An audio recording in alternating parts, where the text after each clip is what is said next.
Hello, and welcome to episode number 187. Today, we're going to be exploring some fun stuff. We're going to be exploring the some of the cluster API stuff. I came across some really neat implementations of Cilium as a cluster resource set, and I thought I would kind of explore that with you guys today. We're going to play a bit with, actually, it turned out to be, it's going to be KubeVirt I want to play with today instead of microVM, because I didn't realize that microVM had kind of fallen out of development, but KubeVirt's going strong, as you can imagine, with all of the interest from OpenShift and a lot of the other environments that are kind of coming up and kind of focusing on doing some replacement work for the vSphere stuff. Hello, Marco, welcome. So let's jump into it here. I'm going to go ahead and change. And you're going to see some weirdness because I only have the one monitor today, so I can't be a little more careful about what I'm sharing, but boop, there we go. All right. So today's HackMD, I've gone ahead and published it. I will actually post the link in the chat as usual so that you can find it. Let me just paste this in here.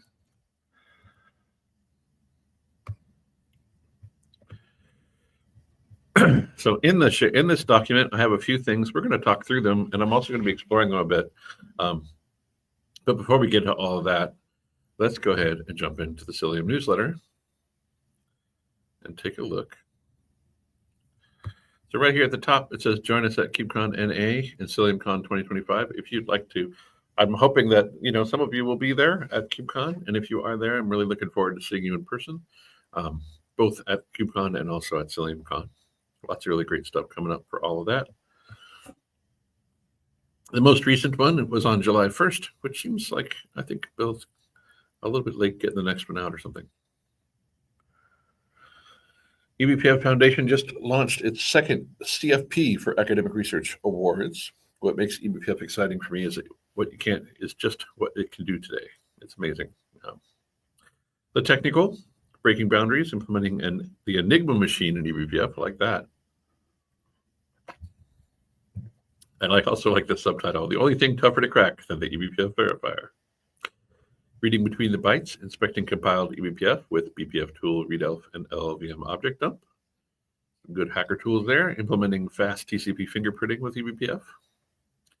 Networking with eBPF from fundamentals to advanced applications. Talking about TC, XDP, maps, and more. We're actually going to talk a little bit about TC today in talking about the configuration of things inside the cluster. Understanding network packet offsets and safe parsing in eBPF. The complete eBPF function reference, a complete guide to libbpf functions, building real-time process monitor with eBPF and Go. Lots of really good stuff in here. All right. The how-to, simplifying network management with Cilium's BGP auto discovery.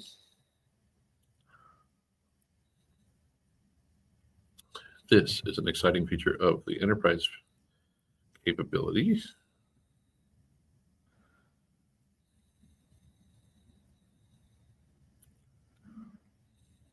Let's see what's happening here. Running Cilium and BGP auto discovery on Minikube. Grabbing Minikube. Grabbing the Cilium CLI. Installing Container Lab.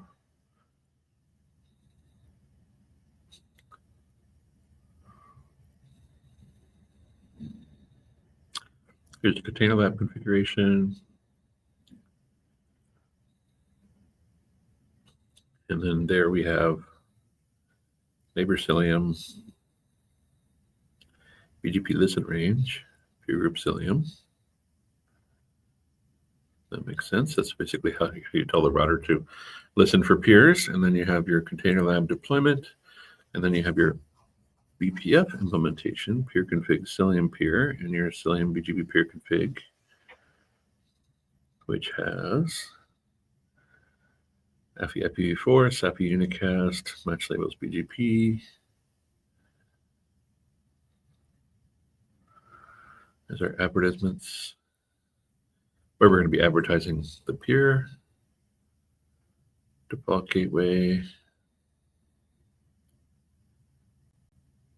auto discovery mode. There we go. So mode default gateway. So it's assuming that, and this might be a very valid assumption, it's assuming that the default gateway that is known by the node would be the peer, which might well be a very valid assumption.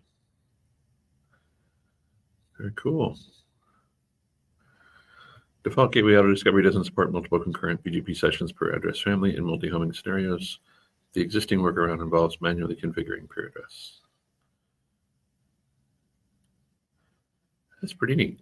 Why would you want to have auto discovery in BGP? They're really the reason for this is that, say, for example, you have a Kubernetes cluster that spans multiple racks of equipment or multiple, small chunks of equipment, and at the top of that rack, you have a top of rack router or a top of rack switch, depending on what you call it. It might be a TOR. And you want to be able to peer all of the nodes in that rack with that particular top of rack switch. And you have multiple of these racks to configure. So you could absolutely define in your peering config an override for each rack. Say you labeled each node with the rack that's in, and then you could just actually create a peer config that matches on that label and then peers with that particular upstream IP. But a couple things. You need to know what that upstream IP address is. You need to configure it correctly across all of those different categories of equipment. Not at all impossible, but definitely takes a bit more time. Where instead you could actually just make it so that they could discover each other, right? And then you'd apply one configuration across the set, and every node and every rack would discover the top of rack, would discover the TOR and peer with it without any specific configuration telling it what it is, what it needs to actually do, which greatly simplifies the deployment model. I'm also, like this person, really super impressed with Container Lab. It makes it so interesting and so neat to be able to play with real network stuff, like get into some really interesting network configurations. Let's jump over here. That topic today will be interesting. I was just doing CAPI stuff last weekend. Oh, that's very cool, Marcos. We could be into it. All right, so that's a pretty cool article on simplifying network management, installing Cilium on EKS with ENI mode, recommended installation for Amazon EKS clusters. Still more on Gateway API, the HTTP route, building professional-grade DevSecOps pipeline with Tetragon eBPF security monitoring on Azure AKS. Nice French video. Neha Agrawal from Azure Kubernetes Service talking about Ask Me Anything, which I like those things. You can almost always learn something pretty cool. Lots of really great summer sessions coming up. So the load balancer, Gateway API, Hubble, Egress Gateway, all of these things are coming up July 22nd, 31st, August 12th, and August 21st. CiliumCon is November 10th in Atlanta. Coincides with KubeCon. And we have SIGCOM's 25 eBPF workshop in September 8th through 11th in Colombia. All right. Yeah, it's true. All right. So let's jump into the notes a little bit more. We'll go ahead and close this page. Close that one. If you're interested in these news articles, obviously you can go to cilium.io/newsletter, and that would get you to a place where you could pop your email address in or subscribe to the RSS feed. Okay. What else is I got? Oh, and there's actually a Cilium release 117 webinar coming up on July 26th. And then I'll do a follow-up eCHO office hours on that as well. And that'll be a fun one because in that release, there's a lot of really great stuff coming up. So it should be a lot of fun to dig into. Now, let's go ahead and jump in here because I'm going to start playing with the CAPI stuff. And I wanted to show a couple different things But first, kind of just a quick intro into what Cluster API is for everybody that isn't Marcos, because he's very familiar, I'm sure, already. Because like once you get into it, it goes pretty quick. So if you go to cluster-api.sigs.k8s.io, it has a quick start. And that quick start can kind of get you started. But at a high level, in the introduction, it even says, the idea of Cluster API is that you would be able to use a lot of the same resource and deployment model that you use inside of Kubernetes for Kubernetes clusters. So you might have a machine deployment, and that machine deployment might be multiple machines that are part of what would be normally known perhaps like in AWS as a node group. And you might have a control plane, and the control plane is a Kubernetes control plane. And there's lots of really interesting ways that Cluster API implements all of this. For example, if you scroll down here to providers, let's see, where's it at? So these are all the provider contracts, the infra cluster, infra machine, bootstrap config, control plane, cluster kettle, IPAM. And then there's a list of providers, which is escaping me right at the moment. Provider list, there we go. So the provider list, and this is where things get super interesting, right? Because you can see these are broken up across those different provider types. But let's take a look at what's happening here. One of the first part is Bootstrap. Now, the first Bootstrap provider was KubeADM, because this was built by a lot of the same folks that were working on KubeADM at the time. But the number of Bootstrap providers, this is the actual provider that's going to handle the implementation of Kubernetes on your nodes, right? Like, has grown, right? So now we have K0S, we have the canonical Kubernetes platform, EKS, Cosmotrons, K0S, K3S, MicroK8s, RKE2, and Talos, which is super cool bootstrapping stuff. And then on the control side of things, on the control plane side of things, you can have control planes provided by any of these, right? So it could be KubeADM. Again, the first one was KubeADM. It could be MicroK8s, Nested, RKE2, Talos, K3S, a bunch of the other ones, which will all line up with the bootstrapping because fundamentally it's the same software doing all of that work.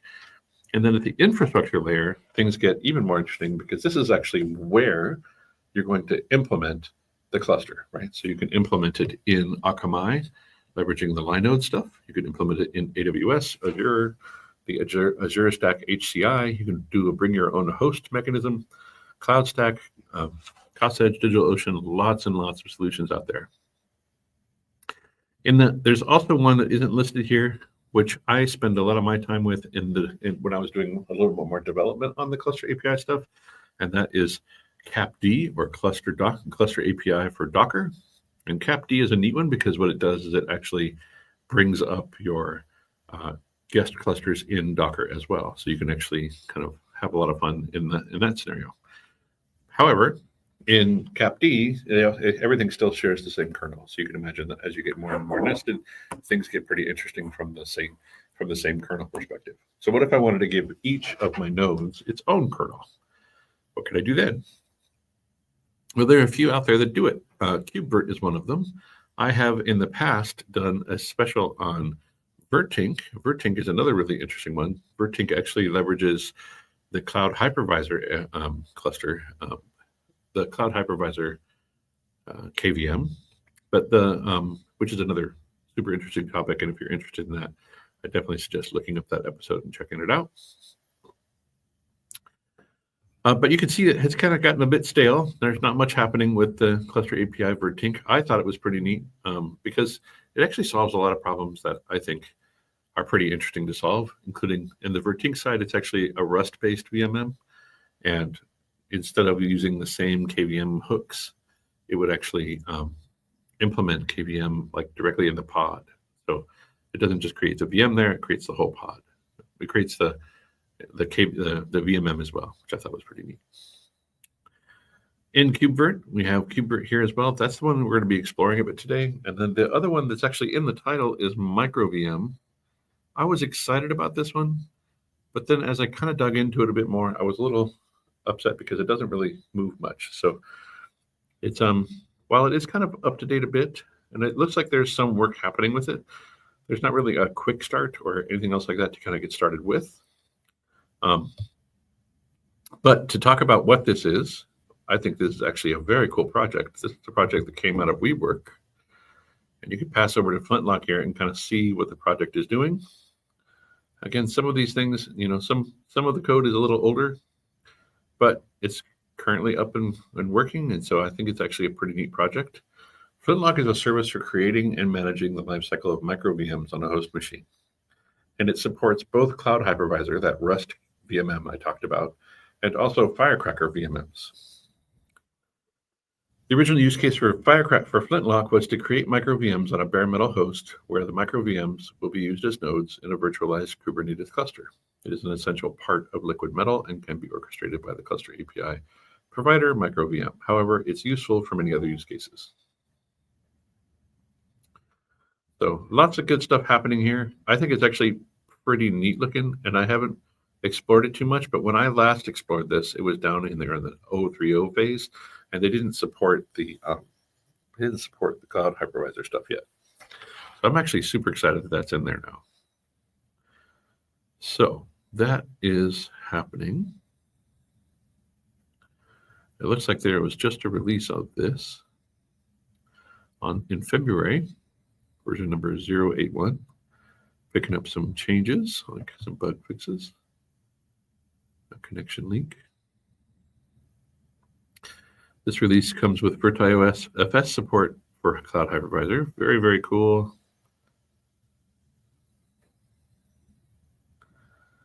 .070, release tested with the latest Cloud Hypervisor and Firecracker. For Firecracker, you ensure you enable PCI support. Weaveworks fork of Firecracker is no longer supported. You can now, if you require Mac VTAP, then consider creating your own microVM. Consider creating your VM with Cloud Hypervisor. They got a 6.1 kernel in there now. They got a Cloud Hypervisor 6.2 kernel. Very, very cool. Image builder still needs updating. Until then, the following images have been tested.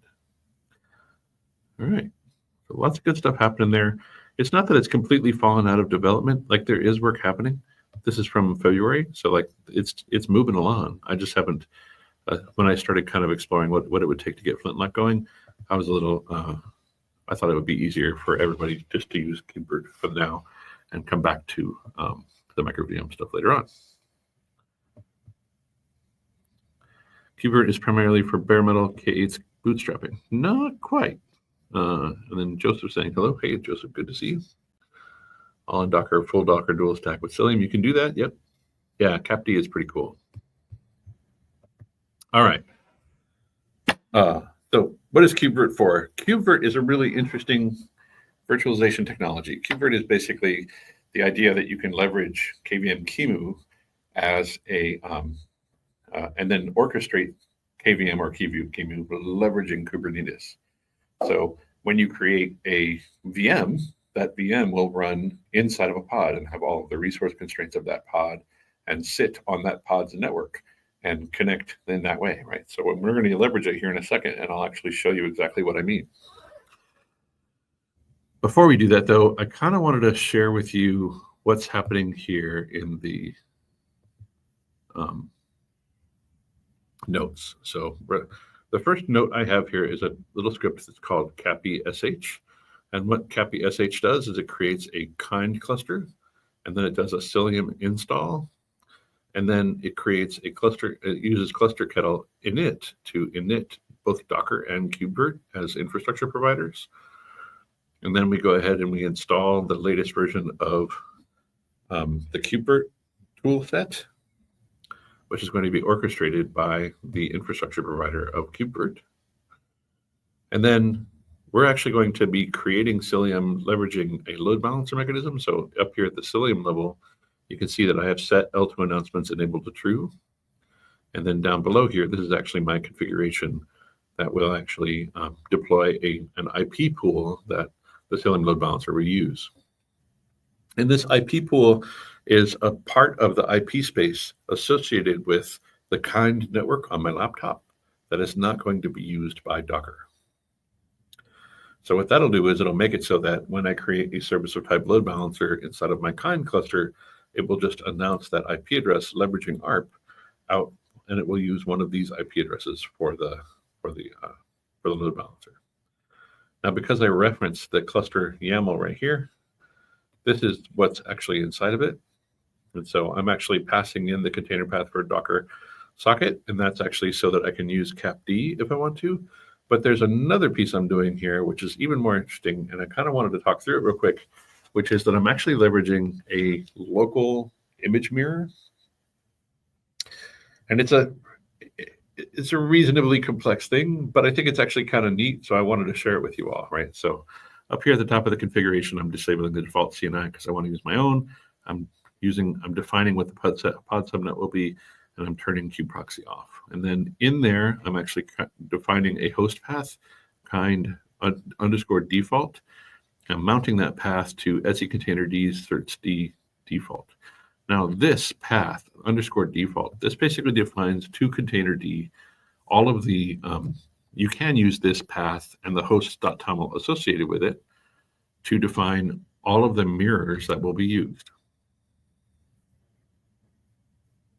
Oh, there's a typo. Hold on. Server equals.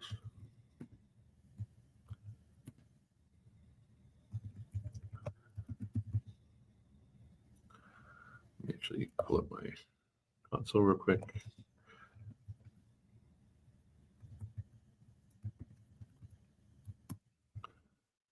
That top line is. There we go.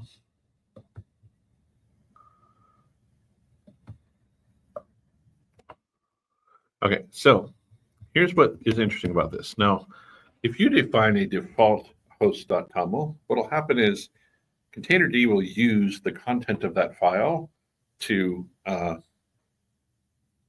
itself as far as like what it will go reach out to and talk to. Now, in my Docker configuration, I've started all of these containers: Docker cache, Quake cache, GHCR cache, GCR cache, and K8s cache.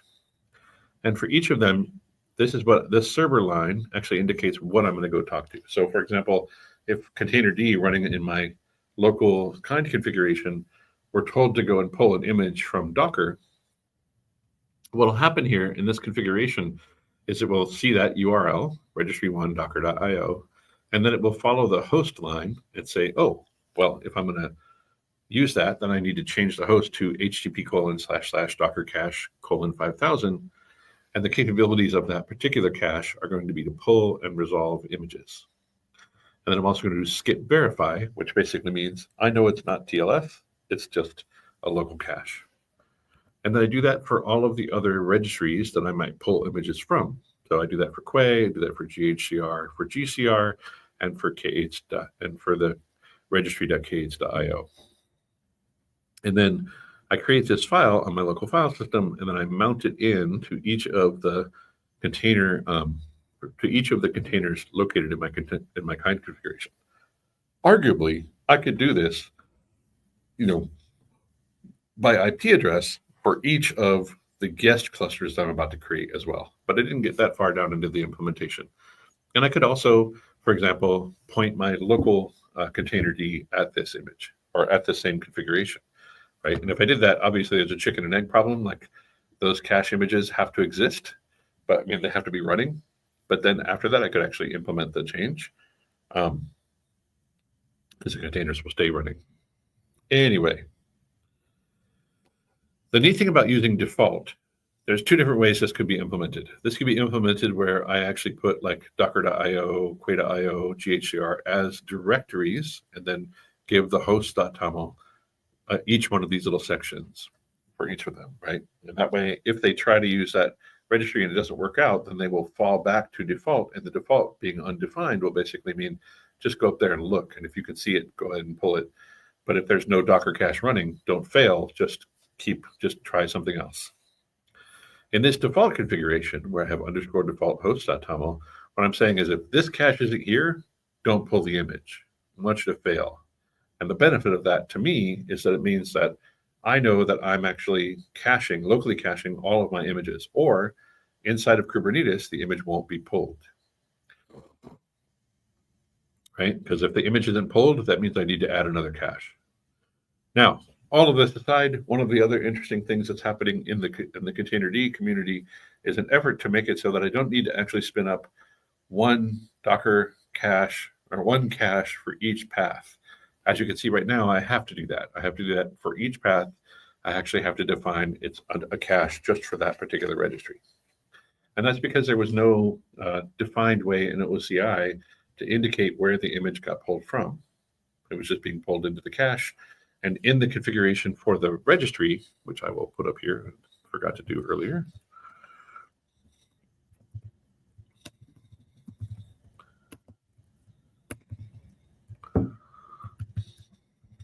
Let's just look at that real quick, because I forgot to share that part.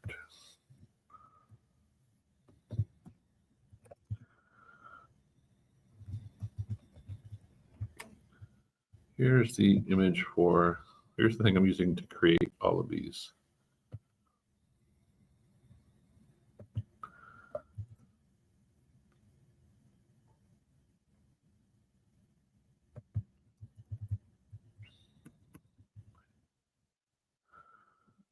Okay, so in the makefile, what I'm doing is I'm defining the, I'm mapping the variable to each of the actual names of the caches. I'm setting the kind network to kind. And then I've got some groups, like cache start and cache stop. And then for each cache, I'm actually I'm checking to see if it's already running. And if it is, then it will just report back the actual image that's running. And if it is not, then it will start it. And I'm starting these with Docker run in daemon mode and also restart always. And then I'm connecting them to the kind network.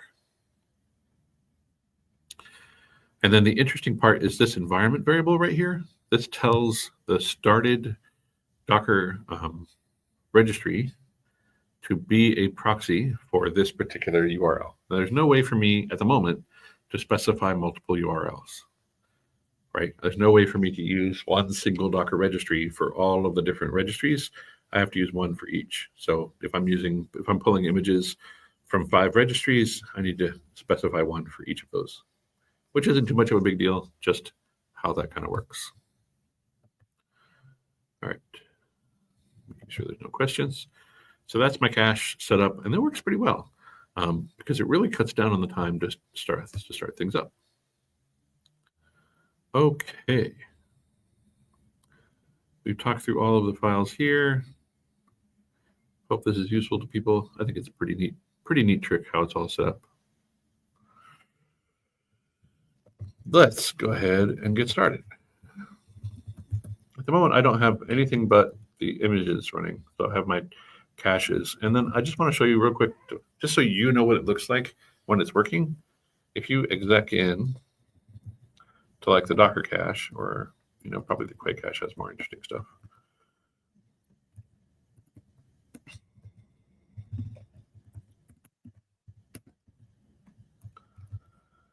So in this registry directory, we can see all of the images. This is basically the cache, right? This is pulling all of the images that I'm going to be using inside my cluster, right? So there's cert manager, there's virt handler, there's virt launcher. These are all the images that I've got pulled down into this Quay.io registry cache. So pretty neat stuff. And the benefit of this is that when I go ahead and start my cluster, it's going to take significantly less time to start my cluster, even on a low latency link, because I'm not pulling from the outside world. I'm pulling from right here inside my cluster.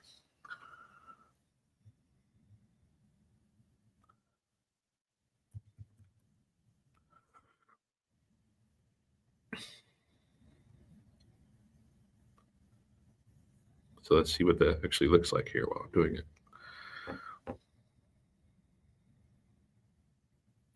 So I'm doing a Cilium install.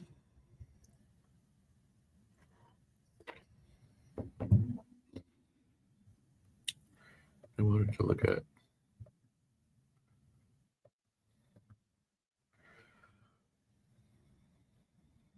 So you can see I'm not really pulling or pushing much data at the moment from my wireless connection, even though I'm doing a pretty significant install of images. It's about 155K down and about 25K up. Other way around, right? And most of this 216K is me sending my video to you. Interesting enough.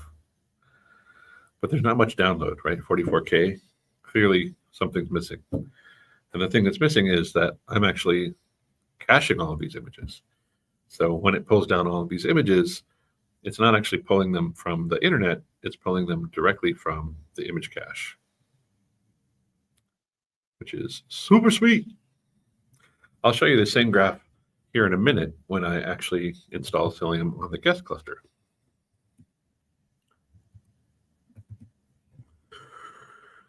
But for now, let's get KubeVirt going.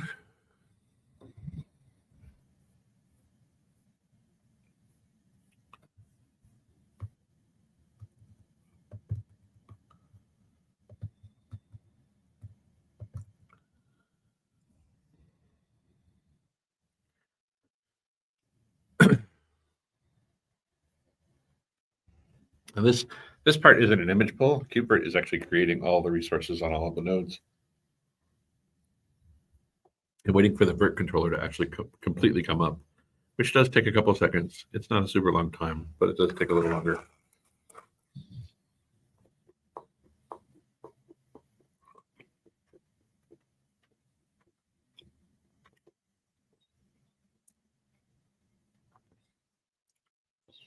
Here in a second, this should clear. I probably could actually shorten the time for this by just creating one node instead of creating multiple.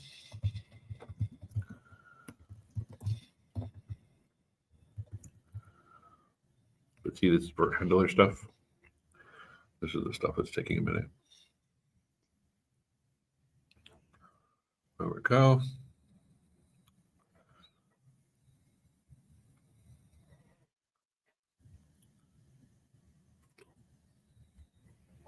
And here in a sec, that'll be all done.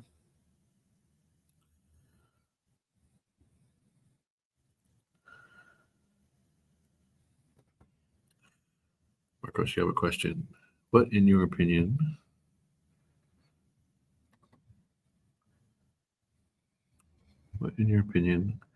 good reasons to also install Cilium in the management cluster?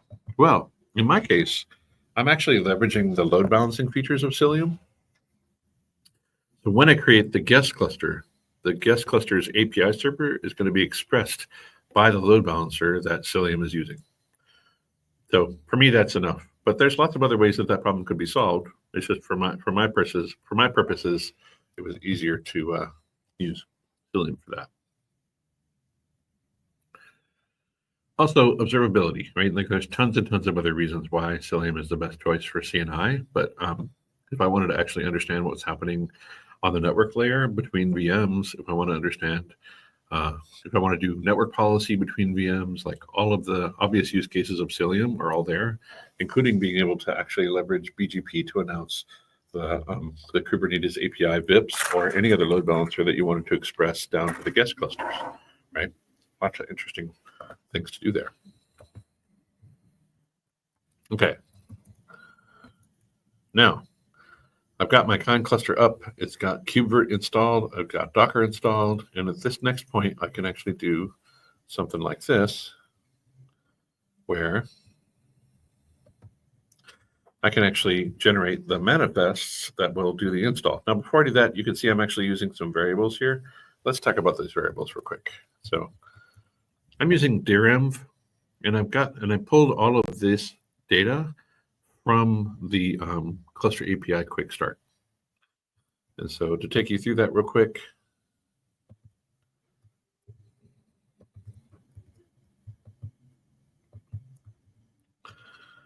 we go back to cluster API SIGs. What I'm doing here is all documented here in the quick start side of things. So quick start here, and then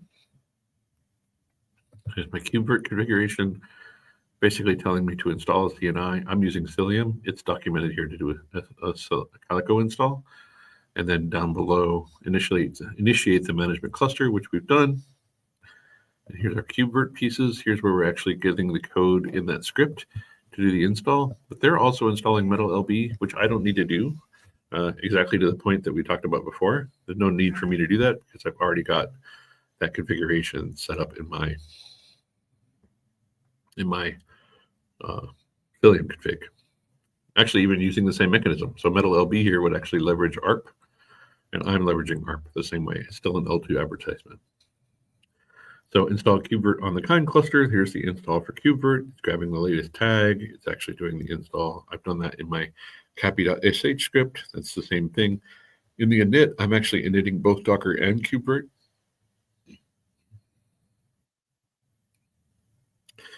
And then I'm using DRM to actually set all of those variables that we talked about. So here's the variables that we care about, right? So it's telling me I need a variable for node VM template, capk guest K's version, and CRI path.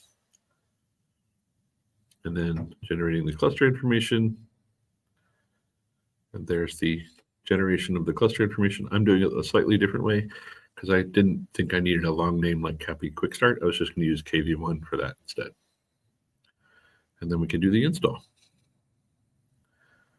So let's take a look at that and get that going.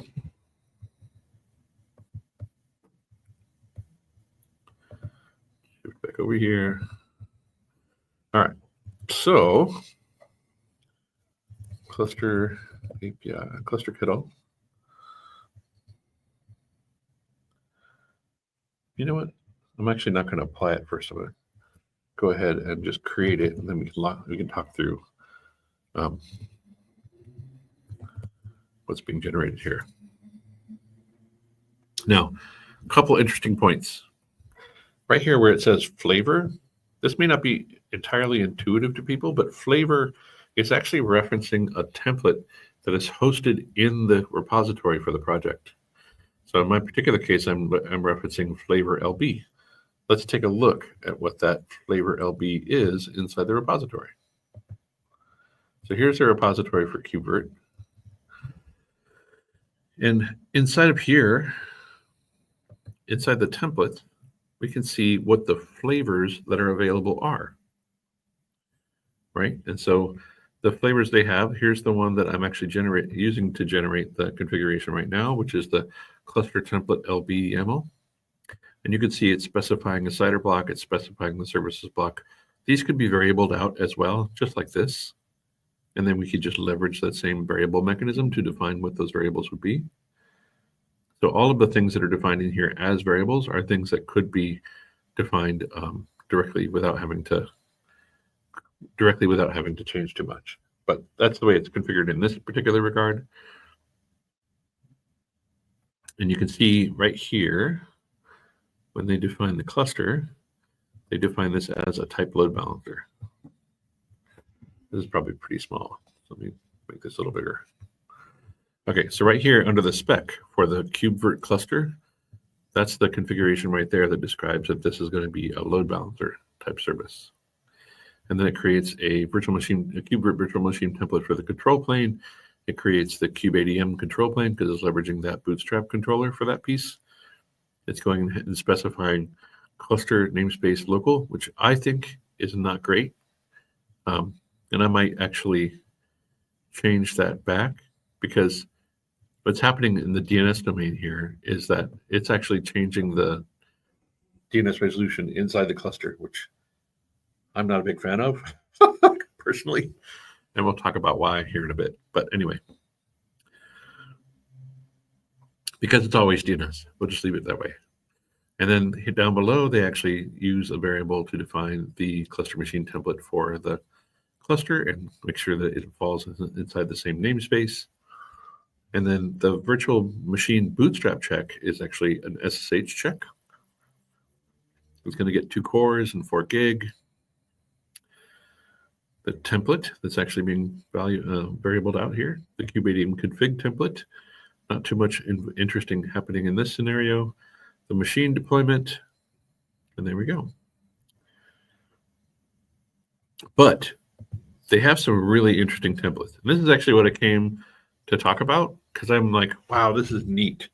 They've really gone to some pretty interesting places to look at how this works. So for example, so KCCM is actually the KubeVirt Cloud Controller Manager.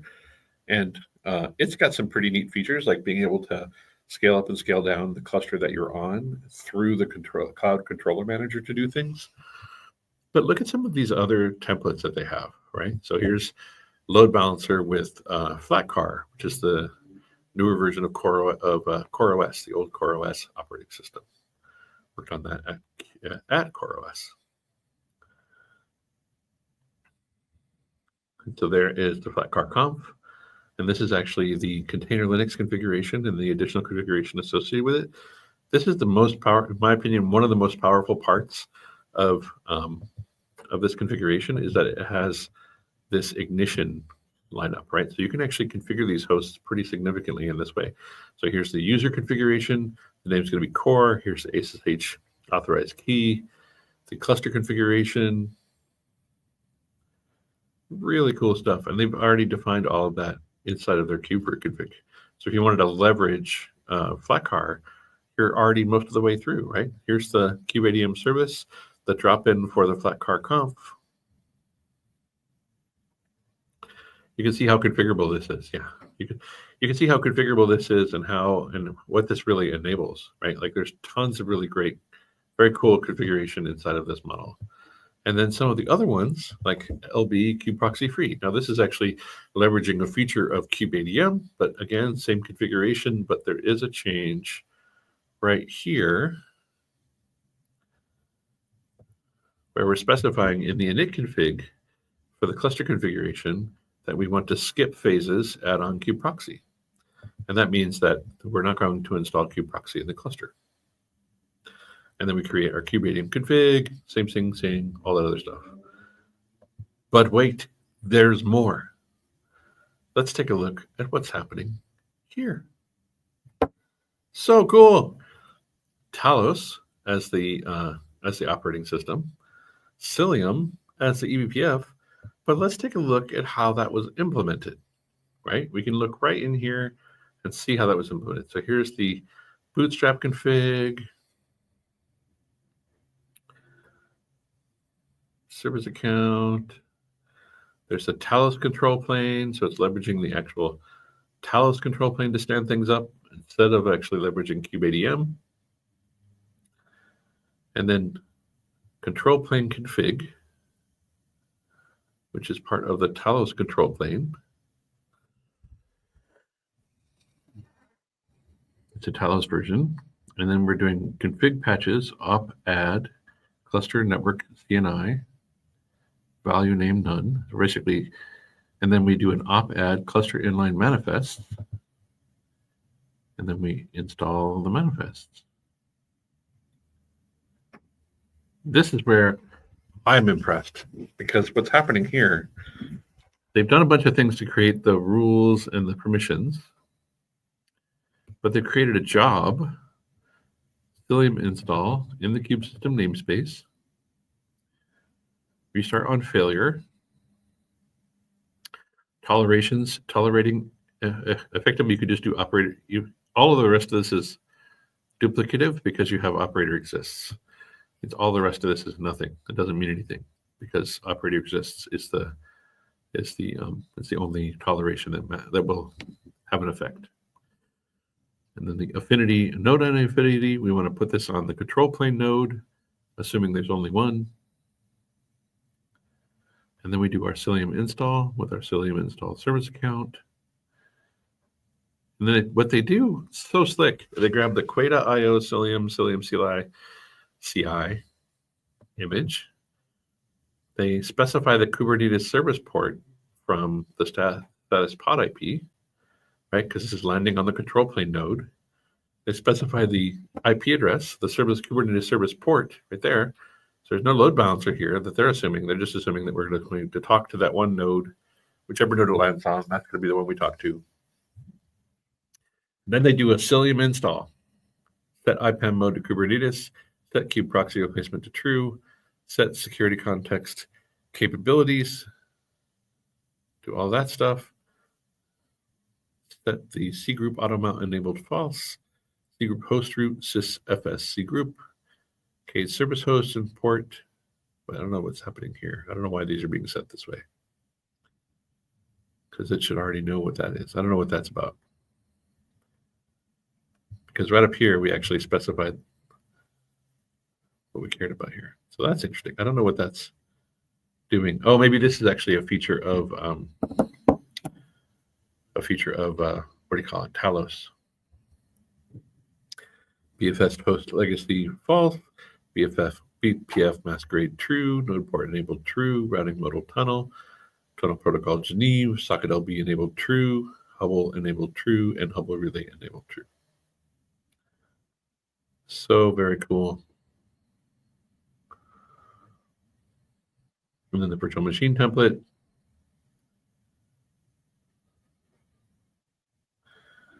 Now, what's interesting here is that they're leveraging a feature of the Talos config, and that's why it's falling underneath the object Talos control plane. This is how they're handling the install of Cilium here.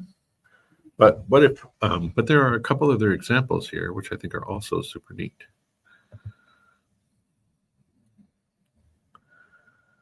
In fact, one of them was over in the liquid metal side.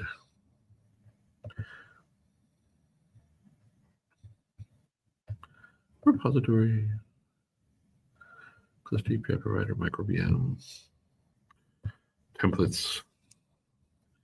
So there we have cluster template Cilium. Let's take a look at this one, because what it's doing, it's described that this is actually leveraging a feature inside of cluster API called cluster resource set. That's defined in the cluster API resource set right here. So cluster API resource set. Lots of different ways that this can be done, but very, very cool stuff. Where's it at?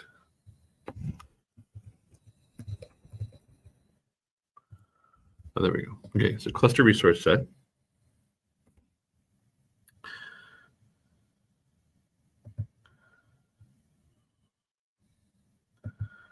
Cluster resource set provides a mechanism for applying resources, pods, deployments, daemon sets, secrets, config maps to a cluster once it's created. Its main responsibility is to automatically apply a set of resources to newly created and existing clusters. Resources will only be applied once. And if you want to see the cluster API configuration, it's currently an experimental, but this really gets into like how it all works. But I thought that was another really cool example, because in this one, what happens, I think I like the approach of the other one a little bit better. I do. But I do like the detail written in this one, right? So here we have some variables, and here we're actually using a bash trick, which I think is probably the slickest way to do this. But this is a bash trick where we're doing variable defaulting, right? So podcider : equals means if podcider is defined, use whatever the definition is. But if it's not defined, then go ahead and use this 172.25.00/16. Same thing for cider blocks. That's pretty darn slick. I mean, that's a really good example of leveraging variables in your cluster template. And then here's our microVM infrastructure reference, and the same thing for our CAPMVM control plane. And then down here again, host endpoint. If it doesn't already exist, then we'll create one. And then CAPMVM config. But then down here, got our machine deployment, our microVM template, CAPMVM config, and then boom, add-ons cluster xk.io v1 beta 1, cluster resource set, CRS Cilium, strategy apply once, cluster selector match labels CNI equals Cilium, resources name, Cilium add-on, kind, config map. So here's the config map. And to be fair, like this mechanism could be used to do a number of things, right? You could use this mechanism to install Flux in a host-enabled configuration, right? And a Flux in a host-enabled configuration would basically run when there's no CNI. It would apply your CNI and everything else, and then transition perhaps to a non-host-enabled Flux. But in this scenario, what they're doing is they're doing a Cilium Quick Start YAML, which is a really old version of Cilium, but does seem to work. Identity allocation mode. This is basically the config map for the Cilium config map. And there's what was being defined for the Cilium config map. And then we have our cluster Cilium agent cluster role. We have, which is older for sure. Like I could see stuff in here that has been expired for quite a while. But what if we did a combination of these two things? What if we used a cluster template, a cluster resource set like we saw here, but we leveraged the mechanism of a job that we saw on the other side, which I think is probably the best of both worlds here, because that way we could actually leverage the Cilium CLI to handle the installation of things instead of actually having to write all of the configuration down and applying it in this way. Because this way is prone to fault, in my opinion. But I do like their CRS model of doing the install, right? And you could even do a CRS, and you could do multiple CRSs. You could have the first one be the Cilium install, and the second one be Flux. And then Flux could handle all of the other resources that you're going to deploy into the cluster. Let's see how we're doing on questions. Mind-blowing. I know. It's absolutely insane. It's really, really cool. All right. So let's do some fun stuff here. So back to our cluster here. We have our KVM cluster. Kubectl get clusters -a. There's no clusters defined. Kubectl create ns kv1. Kubectl. So I want to actually change the kv1 YAML.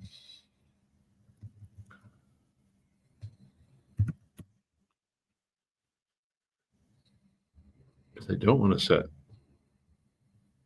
this business.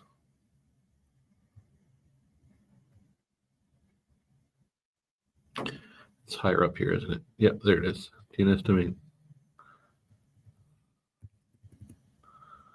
Cluster.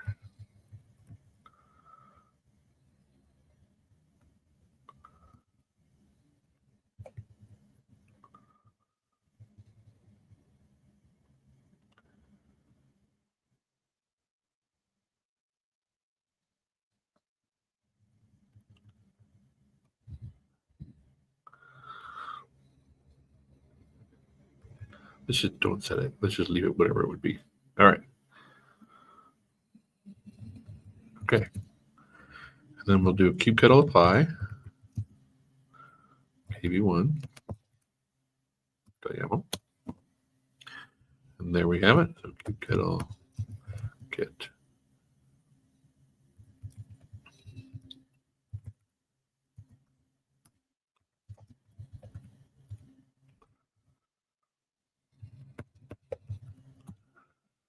let's do a describe here. So we are referencing SSH keys.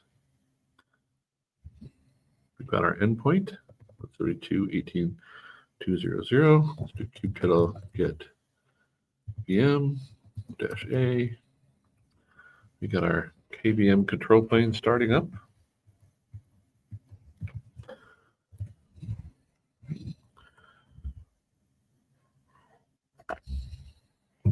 Just finished starting up here.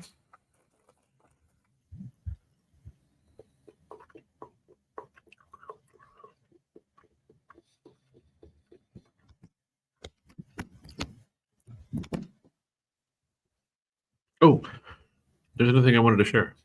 So while we're waiting for this to start, let's take a look at this. My CAPMVM. There's another variable here, right here. I wanted to describe what this is about. So in the Cilium install, I'm enabling L2 announcements because I want to have services of type load balancer. And then I'm also doing the thing where I'm setting socket LB, the configuration where the socket LB, the socket load balancer, to host namespaces only.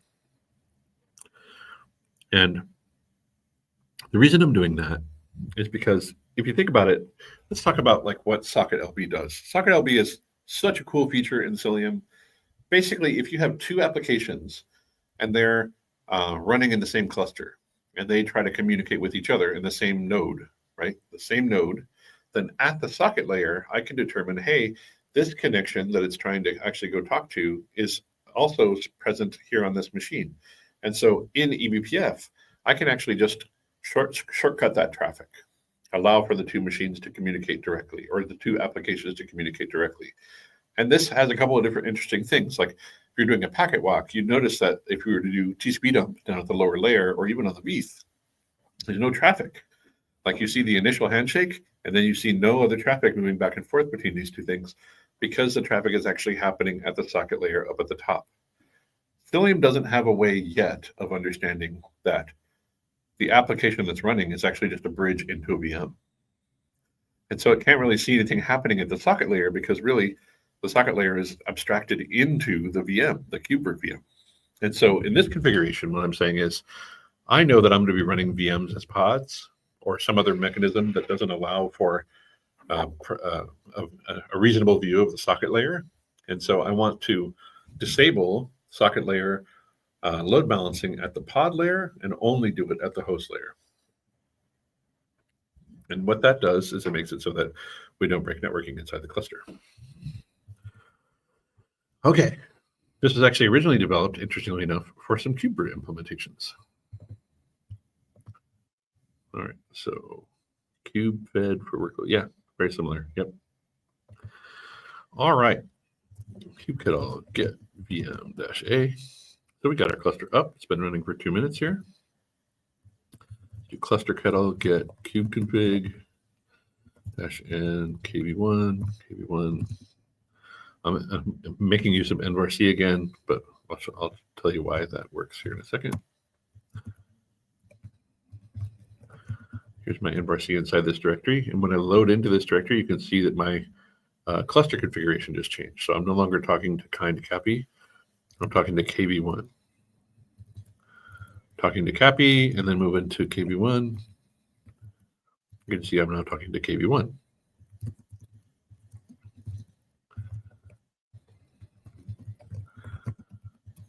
We can see that kubeproxy was installed. You can see nothing else is really running at the moment. So let's do Cilium install that IPAM mode equals Kubernetes. The reason we're doing that is by default with Cilium install, it will actually try to use Cilium's IPAM, which will also use the entire 10 network. We don't want that. We want Cilium to actually leverage. Oh no. Out of curiosity.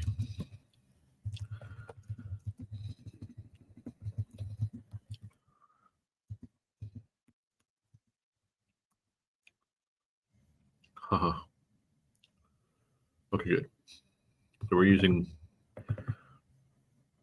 the 10 network in the underlying cluster, and then we move into kv1, and then we do Cilium install set IPAM mode Kubernetes. Now I haven't configured.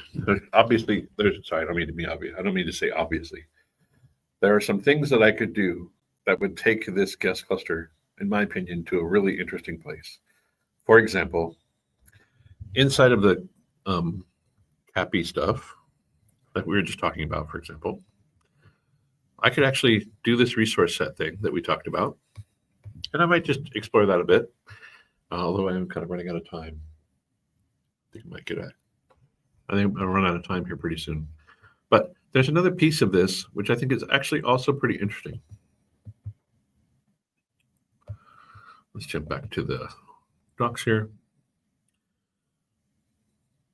So in the bootstrap phase,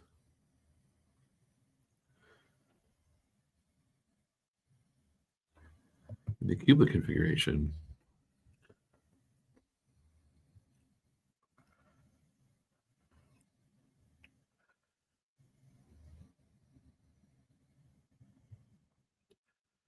we can see that in the kubeadm config spec, there is actually a thing called files and a path, right?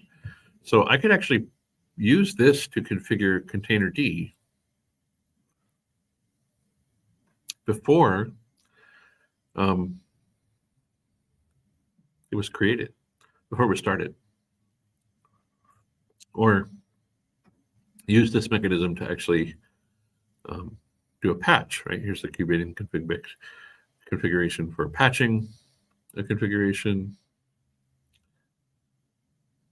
Well, the path will be cubicle strategic. Yeah.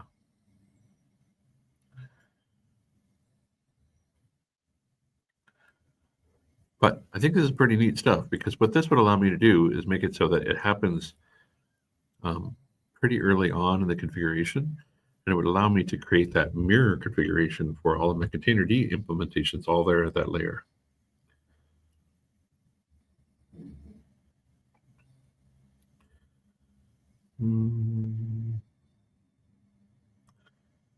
Here's the ignition configs.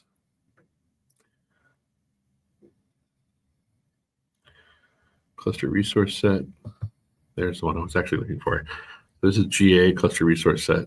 This is actually defined within my configuration now.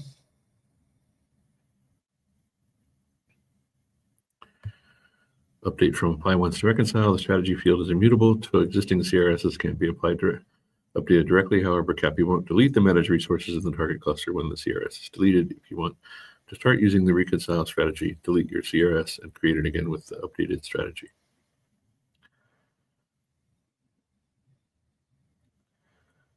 Here's an example of installing a cloud provider in all of your configs. Yeah, so pretty cool. I'm going to play more with this, I think, in the future. I just wanted to kind of share with you a little bit about like what was happening there. I've also shared the content of what I was exploring today in the project. Before I do bounce, I'm going to go ahead and show you one more thing. So we got Cilium installed, kubectl get pods -aw. Cilium's working, everything is up and happy. And then if I wanted to delete this cluster, kubectl delete cluster, kv1. Boop, it's gone. And then to show you the same configuration that we talked about before,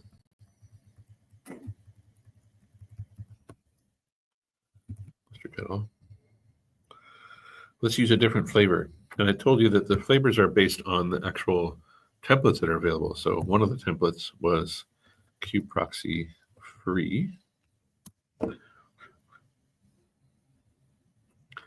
kubectl apply -f kv1 .yaml.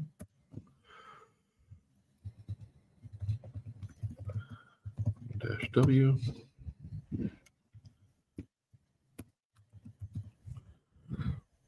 Let's get this deployed, and we'll take a look at this config.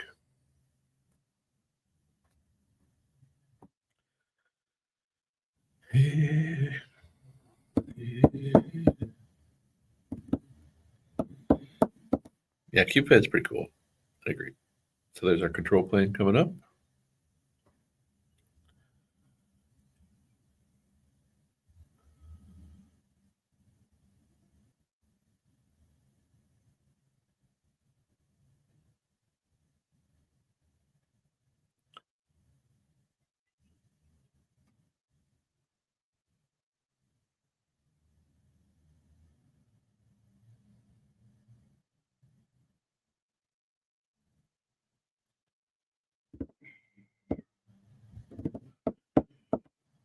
And we're almost there. Oop, there it goes. We're still doing install.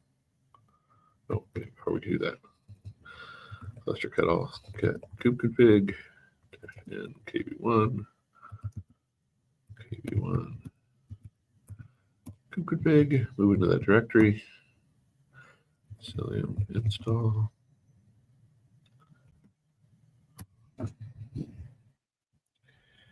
So we can see the auto detect actually figured out, oh, kubeproxy is not installed.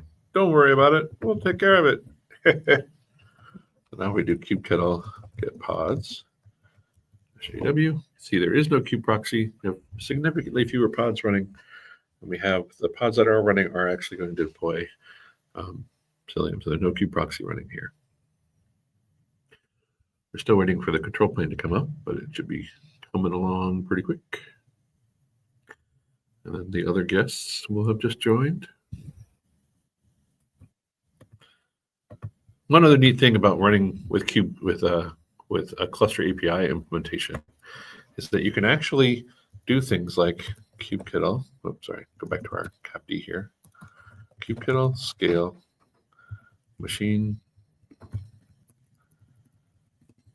get machine deployment -n kv1.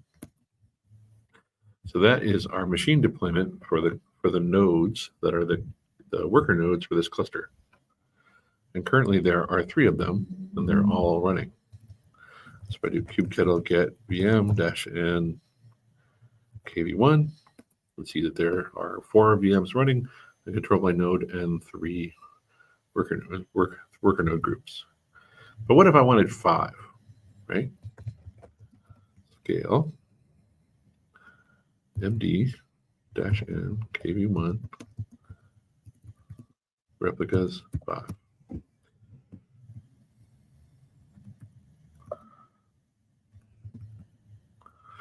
So I'm going to make there be 5 replicas inside of this deployment, just like I would if I wanted 5 pods in a Kubernetes deployment. You could all get vm -n kv1. You can see that they're starting. And up here, just in a second, we're going to see Cilium being installed on them.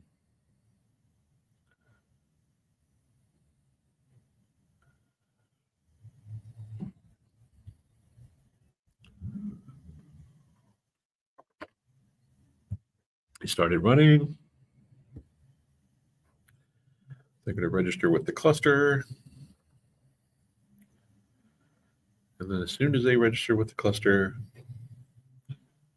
they will install Cilium.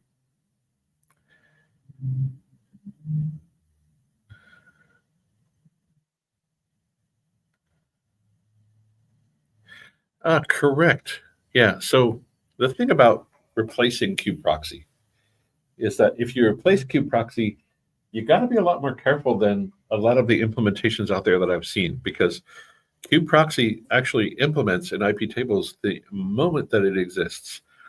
And when you're going to remove it, you have to actually remove that implementation before you can actually replace it.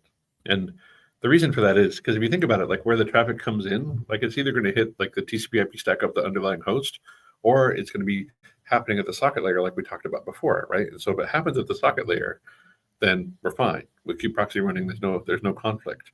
But if it's happening at the IP tables layer, we have a problem.